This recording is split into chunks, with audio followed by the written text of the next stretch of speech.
How are you guys doing? Today is Thursday, July 2nd, 2021, out here in this quarantine.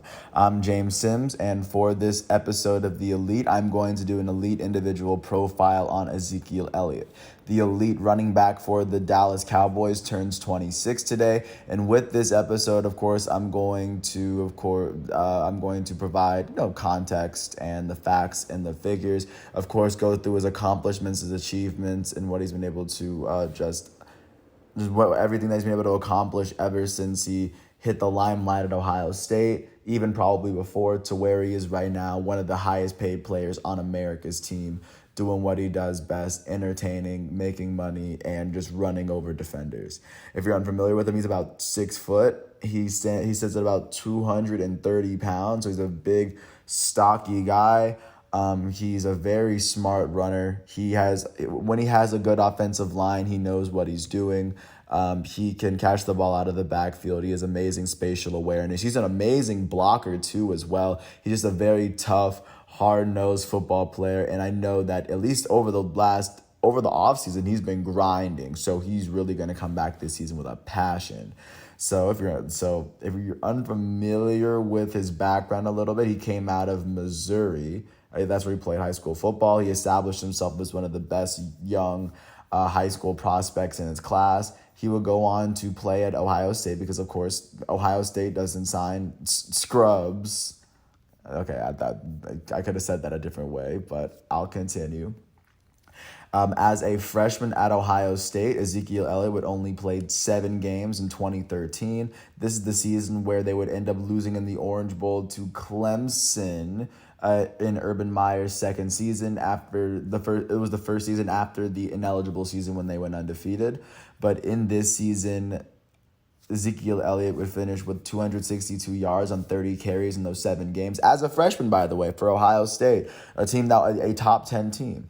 2 touchdowns on the ground. He also had a receiving touchdown through the air. He had 285 yards in scrimmage and 3 touchdowns in 7 games, which is, of course, no small feat, especially at Ohio State. Going into his second season at Ohio State as a sophomore, this would be the year where he would set himself apart from the pack. He would play 15 games in a season where Ohio State would go on to win the national championship. They won the very first college football national playoff where they beat Marcus Mariota either the year he won the Heisman or the year after. I want to say the year after he won the Heisman.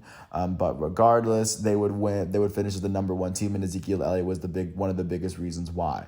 On the ground, he finished with he had 1,878 rushing yards on 273 carries, averaging 6.9 yards a carry while getting a heavy workload at Ohio State, playing against Michigan State, Nebraska, Wisconsin, some of the best defensive teams you'll find. And through the area, 220 yards to give him 2,098 yards from scrimmage. He didn't have any receiving yards, so he had 18 total touchdowns on the year. He would win the national championship in 2014. And after that, he would go on to be recognized as one of the best young players in the world. And the next year, all eyes were on him. In his junior year at Ohio State, he would go on to play 13 games in 2015, a season where they would end up beating Notre Dame in the Fiesta Bowl to finish as the number 4 team in the nation. But in that season, Ezekiel Elliott would finish with 1,821 rushing yards on 289 carries. He would also finish with 206 receiving yards out the year. This would be his second consecutive season where he had 2,000 yards, but this would be the first season he eclipsed 20 touchdowns.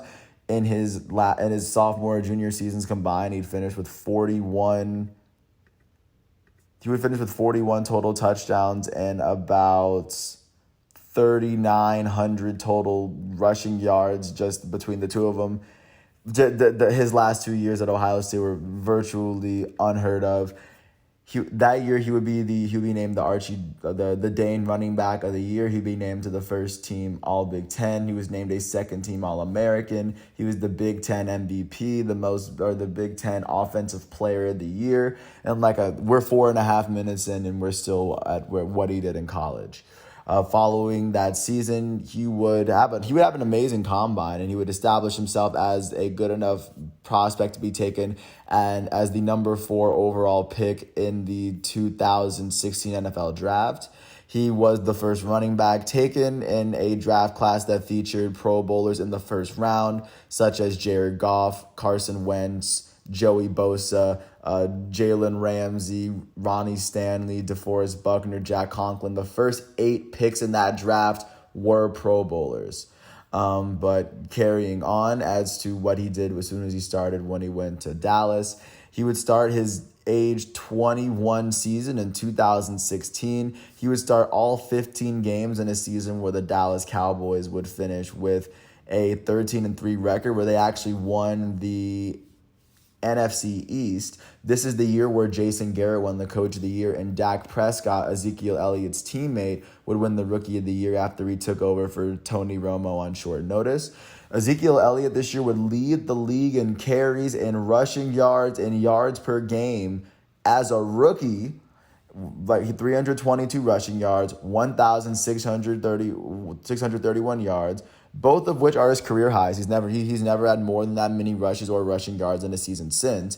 He would finish with 15 rushing touchdowns. He's never had more rushing touchdowns in a season. He would set 108 yards per game. That would be the only season in his career, at least to date, where he's had at least 100 yards per game.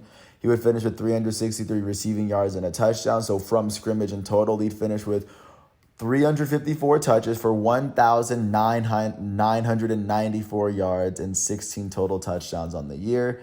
He would, of course, be named a Pro Bowler in his very first season. He would be named first team All-Pro for the only time in his career. He would, of course, be named to the All-Rookie team, but he would still not be named the Rookie of the Year. But still, Ezekiel Elliott in his very first year showed the league that he was definitely a force to be messed with. Once they made the playoffs, they would actually lose to the Packers in the divisional round, and that's when the Packers ended up coming back on them, and it was not a fun sight for Cowboy fans. Following his first season, of course, he came back for 2017. He would start only 10 games in a season where the Cowboys would finish with a 9-7 record. In 2017, that would be the year in which he was suspended for the personal conduct policy. But of course, he came back, and we would finish with 983 yards and 242 carries on 7 touchdowns. He led the league in yards per game for the second year in a row, as he averaged 98 yards per game.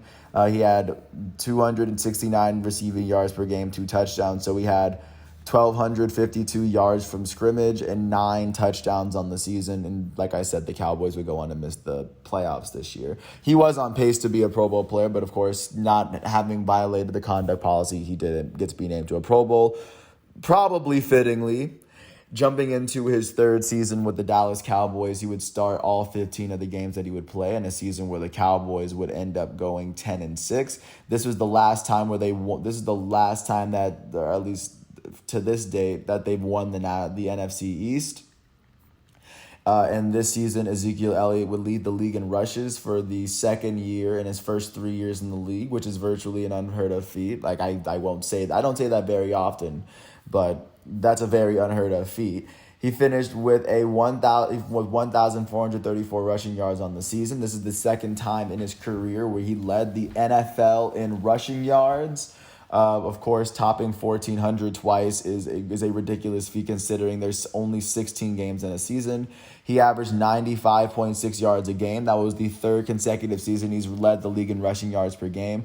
I don't know many NFL players that have led the league in rushing yards per game for their first 3 seasons in the league, but of course I digress. He finished with 567 receiving yards, which to this date is a career high. He's never had more. He had 3 receiving touchdowns, which is of course a career high to date, and he had 381 touches, which is 1, a career high, and 2, the only time he's ever led the NFL in actual touches. And he would finish with 2,000 yards from scrimmage, which to this day is a career high, the only time in which Ezekiel Elliott has topped 2,000 yards from scrimmage.